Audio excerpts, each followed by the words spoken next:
Olá, meus amados, tudo na paz? Aqui é o irmão Alex, para dar continuidade aqui na leitura da carta aos Romanos, beleza? Hoje nós vamos estar lendo o capítulo 9. Nós dividimos por capítulo para que não venha ficar muito longo, mas eu oriento os irmãos, sempre quando for ler linear, para que você venha ter uma compreensão melhor da leitura, beleza? Nós vamos ler uns versículos anteriores para a gente compreender que aqui é a continuidade. Nós vamos ler o versículo 38 do capítulo 8. Tenho certeza de que nem a morte, nem a vida, nem os anjos, nem os principados, nem o presente, nem o futuro, nem as potências, nem a altura, nem a profundidade, nem outra criatura qualquer será capaz de nos separar do amor do Eterno, que está em Yeshua, nosso Senhor. Agora nós vamos iniciar o 9. Não estou mentindo, mas digo a verdade. No Messias. Minha consciência no Espírito Santo o atesta. Tenho no coração uma grande tristeza e uma dor contínua, a tal ponto que desejaria ser, eu mesmo, excluído do Messias em favor dos meus irmãos, meus parentes segundo a carne. Eles são israelitas, a eles pertencem a adoção como filhos, a glória, as alianças, as leis, o culto, as promessas e também os patriarcas. Deles é que descende quanto à carne o Messias, que está acima de tudo, o Eterno bendito para sempre. Amém. Não que tenha falhado a palavra do Eterno. De fato, nem todos os descendentes de Israel são Israel. Nem é por serem descendentes de Abraão que todos são filhos, mas em Isaque que terá começo a sua descendência. O que significa? Não são os filhos físicos que são filhos do Eterno, mas os filhos da promessa e que são considerados descendência. De fato, são estes os termos da promessa. Por esta época eu virei a Sara e terá um filho. E não é só. Há também Rebeca, que concebeu gêmeos de um só homem, Isaque, nosso pai.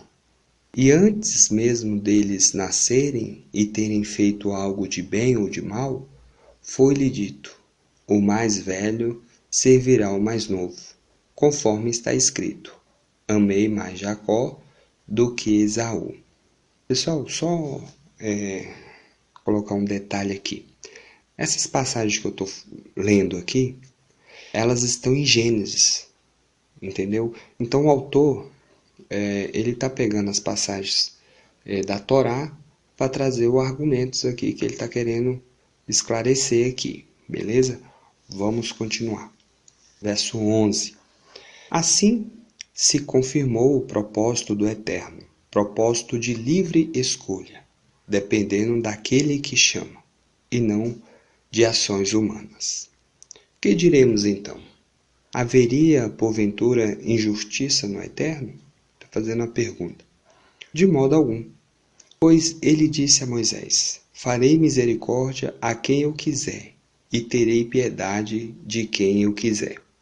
Outra referência é do livro de Êxodo, né? Então, você vê que o autor, ele traz várias referências, muitas mesmo, do Antigo Testamento, da Torá, de Isaías, de Oséias, Jeremias, beleza? Vamos lá então, verso 16. Portanto, a escolha do Eterno não depende da vontade ou dos esforços do ser humano, mas somente do Eterno, que usa de misericórdia. Pois as Escrituras dizem a respeito do faraó: eu te deixei de pé, precisamente para mostrar em ti meu poder, e para tornar meu nome conhecido por toda a terra. Outra referência de Êxodo. Assim, pois, ele faz misericórdia a quem ele quer, endurece a quem ele quer. Beleza, vamos continuar. Verso 19. Então me dirás, quem tem ele ainda a censurar? Pois quem pode jamais resistir à sua vontade? Pensa bem, homem, quem és tu para contestares o Eterno? Fiz uma pergunta. Porventura vai o vaso de barro dizer a quem o modelou? Por que me fizestes assim? Essa aqui é uma outra referência que está lá no livro de Isaías. Verso 21. Acaso não pode o oleiro da mesma massa fazer um vaso de luxo e outro vulgar? Também uma outra referência ao Antigo Testamento. Se, pois, o Eterno, embora quisesse manifestar sua ira e tornar conhecido seu poder, suportou com muita paciência vasos da ira, já preparados para a destruição. Se a fim de tornar conhecido a riqueza de sua glória para com os vasos da misericórdia, que de antemão preparou para a glória. Nós é que somos estes vasos de misericórdia, que ele chamou, não só dentre os judeus, mas também dentre os pagãos. E isso que ele diz no livro do profeta Isaías. Aqui nós vamos ler outra referência do Antigo Testamento, do livro de Isaías, do Oséias. Isso é o que ele diz no livro do profeta Oséias, no verso 25. Aquele que não era meu povo, eu chamei meu povo, e não amada, chamarei amada. E lá onde lhe foi dito, vós não sois meu povo, ali serão eles chamados filhos do Eterno vivo. Só um ponto aqui interessante. Pessoal, nós temos que tomar muito cuidado. Um exemplo, o autor aqui, ele pegou um trecho da passagem de Isaías para poder fundamentar aqui a sua fala. E você vê vários trechos ele pegando para poder estar, vamos dizer, fundamentando aqui o seu pensamento para os irmãos ali de Roma, né? Eu não acho muito coerente isso. Por quê? Porque mesmo essas passagens do Antigo Testamento, elas têm o contexto ali que elas foram escritas. Então, ele não pode pegar uma parte isolada para poder fortalecer ou fundamentar a sua fala aqui. Assim, nós aprendemos, porque quando ela foi escrita, ela não tinha essas divisões. Então, nós temos que ler da forma linear para poder estar compreendendo. Vamos continuar, verso 27. Por seu lado, Isaías brada a respeito de Israel. Mesmo se o número dos filhos de Israel for como a areia da praia, o resto que será salvo. Pois o Senhor cumprirá plena e prontamente sua palavra sobre a terra.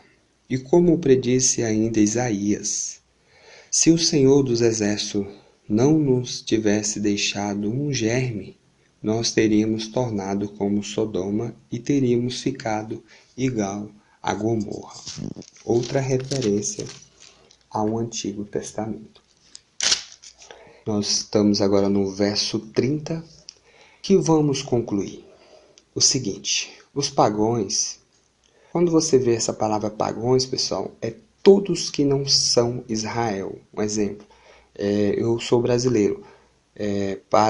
Naquela época, quando você vê essa palavra pagãos, é as pessoas que não são de Israel, descendência da carne de Israel. Então, todos os povos de outras nações são pagãos, que não buscam a justiça, alcançaram a justiça que vem da fé.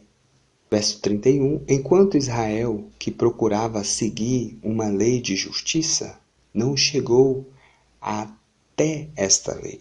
Por quê? Porque queriam conseguir a justiça pela observância da lei e não pela fé. Assim, tropeçaram na pedra de tropeço. Como está escrito: eis que ponho em Sião uma pedra de tropeço, uma pedra que faz cair. Mas quem nela crê não passará vergonha. Beleza? Aqui é uma outra referência, se não me engano, é de Isaías. Então, terminamos. Então aqui, pessoal, você vê claramente aqui, né, o autor pegando vários trechos, né, de Oséias, de Jeremias, para poder fundamentar e fortalecer a sua fala aqui em relação a, a essa carta aos Romanos. Tudo isso, você vê ele pegando tudo isso para mostrar que o homem vai ser justificado pela fé, né? Pela fé em Yeshua, pela fé no Eterno, pelo crer, pela ele começar a andar segundo o Espírito, ser direcionado a vida dele pelo Espírito do Eterno. Então hoje nós vivemos no regime do Espírito. Hoje nós somos o templo, né? Então nós somos vasos de barro, foi falado aqui. Então é como se o Eterno ele habita nos nossos corações, ele direciona as nossas vidas. E eu dei um exemplo no áudio passado e vou dar novamente. Para nós conseguir cumprir a vontade do Eterno, nós temos que estar com o Espírito dele. Então, se você não tem o Espírito Santo, peça, ora, clama, que ele vai te conceder e você vai conseguir andar em Espírito. Beleza? O meu desejo é que todos venham conseguir andar em Espírito. Fique na paz, que o Eterno possa estar abençoando todos, em nome de Yeshua. Um grande abraço.